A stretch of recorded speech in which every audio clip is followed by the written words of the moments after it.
हमें हिंदू राष्ट्र चाहिए अपनी संस्कृति के लिए, अपनी धरोहर के लिए। क्या दिक्कत है इसमें देने में? तो चले, लेकिन देश ये जातियों में बटा हुआ है सबकी। किसने कहा जातियों में बटा हुआ है भाई साहब?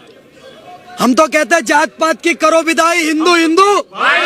जात पात की करो विदाई, हिंदू हिंदू। जातिगत जनगणना कौन करा रहा है? ये जो चूरन बांट रहे हो ना पत्रकार महोदय राहुल गांधी वाला, या कांग्रेस के दफ्तर में बांटना, कट्टर हिंदू के सामने नहीं। पार्टी ने समर्थन नहीं किया। मेरी बात सुनो, ये जो चूरन है ना जाति वाला, चातुर्वर्णम मया सृष्टम गुण कर्म विभाग सा, गुण और कर्मों के आधार पर हमारा बंटवारा हुआ है। और आज भी कहावत है कुंभ के बिछड़े अब मिले। तो वहां पर बताइए कि कौन से घाट पे दलित नहाते थे, कौन से पे शूद्र, वैसे कौन नहाते थे, कैसे डिसाइड करोगे? इसमें जो ये बीज बोने का काम चंद्रशेखर रावण जैसे लोग कर रहे हैं ना, इनको बस इतना ही कहना चाहता हूँ कि कायदे में रहोगे तो फायदे में रहोगे, वरना बहुत दिक्कत हो जाएगी। एमपी है, सांसद है, कायदे में तो है ही है। देखो, अगर कोई सांसद है तो किसी को अधिकार मिल गया क्या किसी की भावनाओं को ठेस पहुंचाएगा? एक बात बताइए, हम हिंदू हैं और मैं एक बात बताता हूँ, भाग्य से राजपूत और सौभाग्य से हिंदू हूँ। और चंद्रशेखर रावण जैसे लोगों को अगर ये लगता है कि वो बाबा बागेश्वर की यात्रा रोक देंगे, तो मैं कहता हूँ एक बार आ जाएं सड़कों पर, देख लेंगे किसकी कितनी संख्या भारी है। और हमने दिखाया भी है, नहीं दिखाया तो बताओ। तुम तो जबरदस्ती वाली बात कर रहे, लोग वो कोर्ट से सुनिए, आप एक बात बताइए, तो हमने कौन सा जाकर के चंद्रशेखर रावण का घर घेर दिया भाई? घेर दिया क्या? बताओ। नहीं घेरा ना, तो हम भी तो कोर्ट के आधार पर ही सब कुछ कर रहे हैं। अगर कोर्ट के आधार पर नहीं करते तो अपने राम जन्मभूमि के लिए 500 सालों की लड़ाई लड़ते क्या? एक दिन इतनी जितनी भीड़ आज यहाँ इकट्ठा हुई है, इतनी भीड़ छड़ी हथौड़ी लेकर पहुंच जाती है, अभी काम नमस्ते हो जाती है। जितनी भीड़ यहाँ है, हम कोर्ट को मान रहे, सुनिए, हम कोर्ट को मान रहे हैं, सुप्रीम कोर्ट को मान रहे हैं, इसीलिए कृष्ण जन्मभूमि का केस अभी तक कोर्ट में लड़ रहे हैं। वरना जो यहाँ 2, 4, 10 लाख भाई इकट्ठा हुए हैं, चाइनी हथौड़ी लेकर मथुरा निकल जाएंगे, काम हो जाएगा नहीं हो जाएगा? काम हो जाएगा नहीं हो जाएगा? अरे भैया, भीड़ भी तो मथुरा जा रही है। तो मैं वही तो कह रहा हूँ, बिना मतलब की उंगली मत करो। महाराज जी का आदेश हो गया तो रंबा रंबा बुम्बा बुम्बा हो जाएगा, सर्वे उर्वे सब हो जाएगा एक दिन के अंदर ही। यही तो कहीं छिपा एजेंडा, यही तो। देखिए, नहीं, गलत नफरत मत। देश केवल हिंदुओं से चलेगा क्या? हम क्या आदि हैं? देश केवल कहते हम हिंदुत्ववादी हैं। देश केवल हिंदुओं से चलेगा? सबसे चलेगा। मुस्लिम, ईसाई, सिखों से नहीं, बिल्कुल। जैन बौद्धों से नहीं। सुनिए, सबसे चलेगा। इस देश के अंदर सब सनातनी थे, सबको जैन हमसे अलग नहीं है। इस देश के अंदर जैन 2% है। जैनवादी, मैं उनको प्रणाम करने का काम करता हूँ। 2% है, अल्पसंख्यक है, लेकिन देश की जीडीपी में सबसे ज्यादा योगदान जैनियों का होता है। पर भाई साहब एक बात बताओ, ये गोल टोपी लंबी दाढ़ी वाले करते कुछ नहीं, 10-10 बच्चा पैदा करते, कहते हमारा भारत है। तो तुम्हारे अब्बा ने वो पाकिस्तान ले लिया, वो किसकी खाला का था भाई? वो भी तो किसी का था।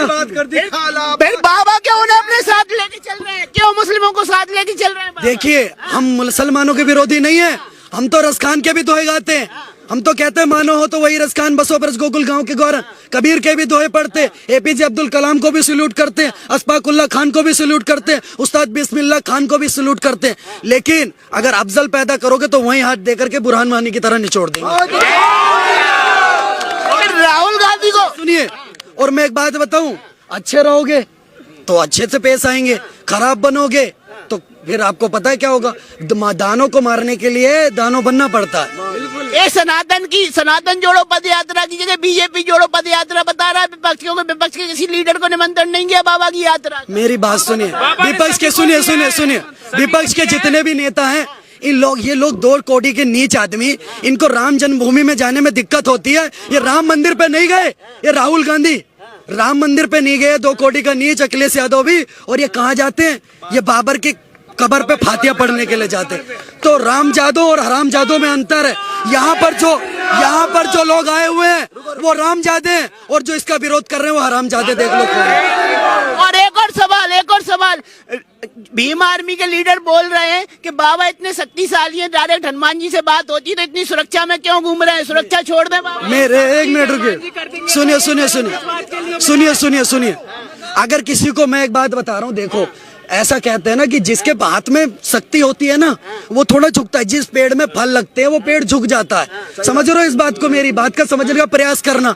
उनके यहाँ खाने को अन्न नहीं है, इधर पड़े हुए रोडों पर कुत्ते की तरह, और वो लोग भी आकर के अगर महाराज जी को ज्ञान देने का काम करें तो ये सच्चाई नहीं है। अब प्रेमानंद जी महाराज जी स्वयं भगवान का अवतार है, एक तरीके से सारा हिंदू मान रहे, लेकिन उनको किडनियों की दिक्कत है पर फिर भी जीवित है ना। तो सनातन को चैलेंज करने का काम ये जो लोग कर रहे हैं, कभी किसी मदनी मौलाना के भी बारे में बोलो कि अगर इतनी पावर है इनके अंदर, मदनी मौलानाओं के अंदर, तो ये जो चूरन बांटते हैं इस पर ये मौलाना रामबाण इलाज क्यों लिखते हैं? क्योंकि उनको पता है कि लास्ट में राम के पास ही जाना है और किसी के पास अच्छा इलाज नहीं है। क्यों रहीम के पास इलाज नहीं मिलेगा? रहीम के पास इलाज नहीं फिर राम रहीम के पास भेज दो और अच्छा इलाज मिलेगा। जय श्री राम।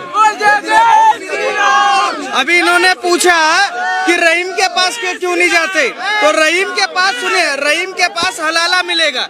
एक बात मुझे बताइए कि राम की धरती है, श्री कृष्ण की धरती है, गंगा भी हमारी, जमुना भी हमारी, और वहाँ पर कुछ कटमुल्ले जिहादी ये कहते हैं खड़े होकर कि गौ तस्करी करेंगे, लव जिहाद करेंगे, पत्थर चलाएंगे। तो बाबा धीरेन्द्र शास्त्री का सीधा संदेश है कि हिंदू राष्ट्र बनाने के बाद सबसे पहले इनको